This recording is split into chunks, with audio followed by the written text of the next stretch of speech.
Expectation est né en décembre 93. Effectivement, ça va faire 20 ans en décembre. Puis l'historique est très simple. Dans le temps, il n'y avait pas vraiment des concepts qui se qualifiaient pour qu'est-ce qu'on appelle le business du jour ou la restauration du jour. Fait que on a développé avec un groupe d'associés, on a développé le concept pour adapter un concept de jour. Puis là, c'est né peut-être par hasard, mais dans le temps, c'était un des très peu restaurants qui servaient des petits déjeuners, puis aussi servaient qu'est-ce qu'on appelle des brunchs durant les fins de semaine. Fait que tout ça est devenu une histoire pour tout le monde. Aujourd'hui, le Québec puis l'Amérique du Nord se lancent très fort dans ce domaine de restauration. Aujourd'hui, en faisant part de cet historique, on a 17 restaurants. On a 5 restaurants aux États-Unis, 7 au Québec, on a 2 en Ontario, puis on a 3 en Inde, à New Delhi, dans des hôtels de 5 étoiles. Effectivement, à travers ces 2 continents, qu'est-ce qu'on a? C'est des services de jour, de matin, services de 24 heures. Aux États-Unis, c'est ouvert jusqu'à tard le soir avec des bars où on a des très grands soupers. Historique, c'est à peu près ça. Comme futur, on vise bientôt à ouvrir à Longueuil. On vise à ouvrir dans le mois de novembre à Toronto, un deuxième. Puis Dubaï, ça s'en vient aussi pour le mois de novembre. C'est important à comprendre que pour développer un modèle, pour développer un système, un processus d'affaires dans la restauration, ça prend des années, ça prend de l'expérience. Puis on est là pour ça. C'est qu'est-ce qu'on a vécu pendant les dernières 20 ans. Fait qu'on est très confiant avec qu'est-ce qu'on a, puis où on se lance dans les prochains 6 mois. Quand on parle des États-Unis, c'est un modèle de franchisé qui est un petit peu différent du franchisé québécois, puis en même temps, ils sont un petit peu différents du franchisé même ontarien. Puis naturellement, en Inde, c'est encore plus différent. Puis en Dubaï, c'est encore différent. Mais le critère principal reste pareil, c'est vraiment le critère des gens d'affaires qui sont capables, pas seulement financièrement, mais ils comprennent le domaine de la restauration avec une expérience assez adéquate. C'est important à soulever que c'est important qu'il y ait une expérience en restauration parce que c'est pas des restaurants avec seulement vendre du café ou des croissants ou de la viennoiserie, mais c'est vraiment des restaurants qui prennent une certaine expérience du côté F&B. Fait que c'est très important d'avoir des franchisés qualifiés qui comprennent le domaine à 100%, puis rien de moins. On commence par les contrats de franchise, le côté financier qu'ils ont besoin comme support. Puis là, ça continue du côté entraînement. Il y a 1 mois d'entraînement directement dans un de nos restos, minimum 1 mois. Puis là, il y a un autre mois d'entraînement durant l'ouverture, 2 semaines avant l'ouverture, 2 semaines après l'ouverture, que donne minimum 2 mois d'entraînement à un franchisé qui est capable effectivement de nous...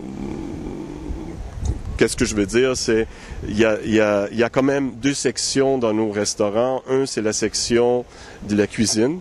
Fait que il faut qu'il y ait un entraînement pour 2 mois dans la cuisine.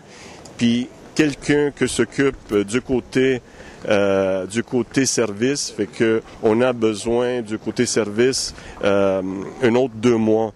Fait que c'est important pour le franchisé d'établir du début c'est qui vont assigner à ces positions très importantes.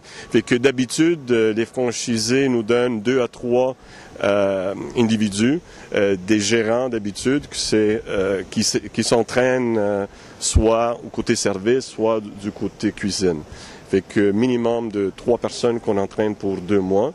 Puis là, c'est sûr que le mois avant l'ouverture, là, c'est nous que prend encore la main avec le franchisé, puis donne l'entraînement. Le bureau chef est en charge d'entraîner tout le personnel au tout début, quand on lance le restaurant pour l'ouverture. Évident à dire que le côté marketing il est vraiment primordial. C'est très important d'avoir un côté marketing avec la restauration, c'est sûr. Fait que oui, on s'occupe de tout ça. On prévoit des coûts d'ouverture, de marketing. Il y a une stratégie marketing aux 12 mois. Fait que tout on tient compte de tout. Au futur, parce que là, c'est quand même 20 ans, on a décidé d'innover encore plus. On est sorti avec le nouveau menu dans le mois d'octobre. C'est sûr que quand on dit nouveau, c'est vraiment une évolution. On n'a pas éliminé les critères principaux du concept. On a évolué le concept. On a gardé 60% du menu qu'on avait depuis 20 ans. On a seulement, comme on dit en anglais, amené le concept plus trendy du côté menu. Fait que ce côté-là était déjà fait octobre dernier.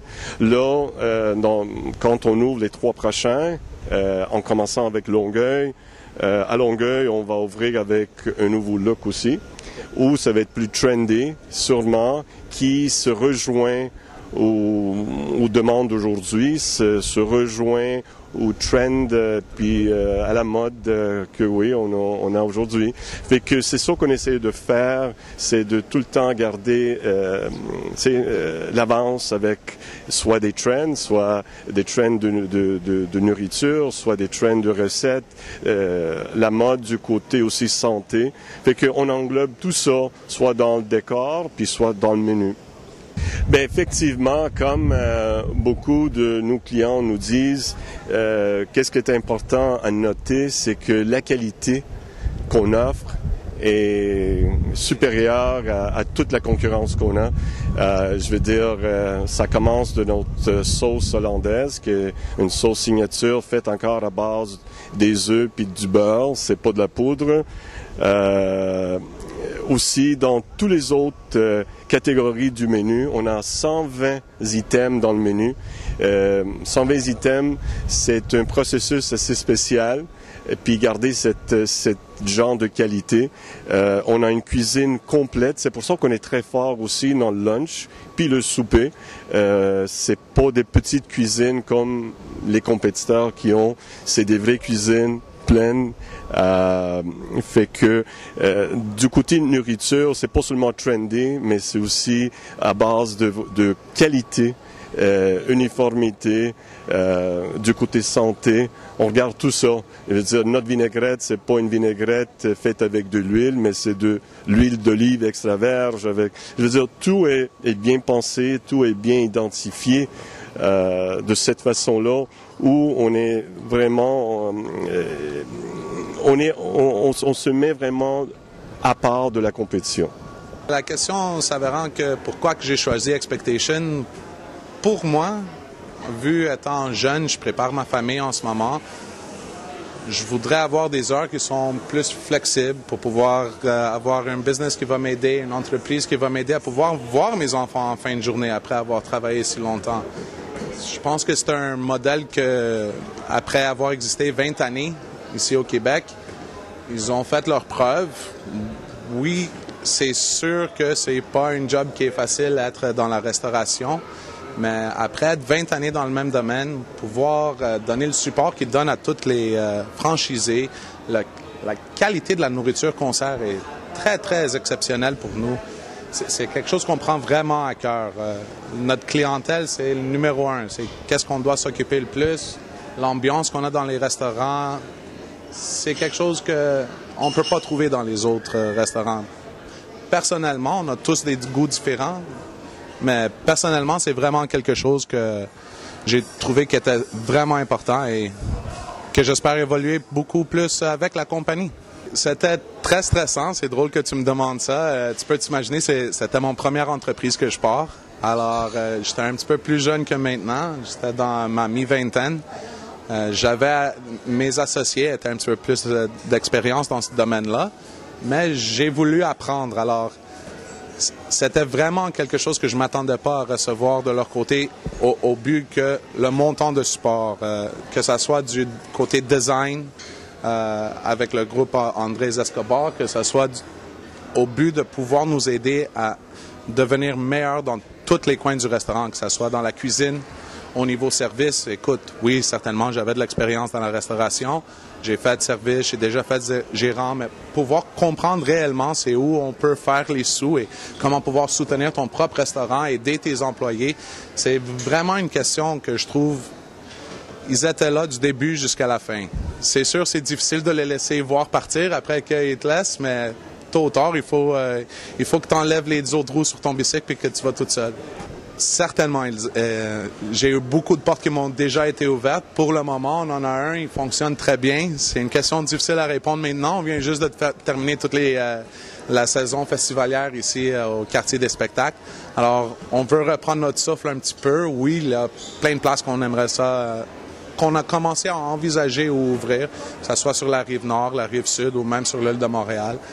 Mais on va prendre notre temps pour le moment. C'est certainement qu'on veut diriger avec la direction de Expectations. Je trouve que c'est un concept très original. Oui, on a été copié, disons, plusieurs de fois, mais jamais égalé. Notre dîner, et maintenant on essaie de se concentrer un petit peu aussi sur le souper. On va faire des petites choses exceptionnelles durant les prochaines années.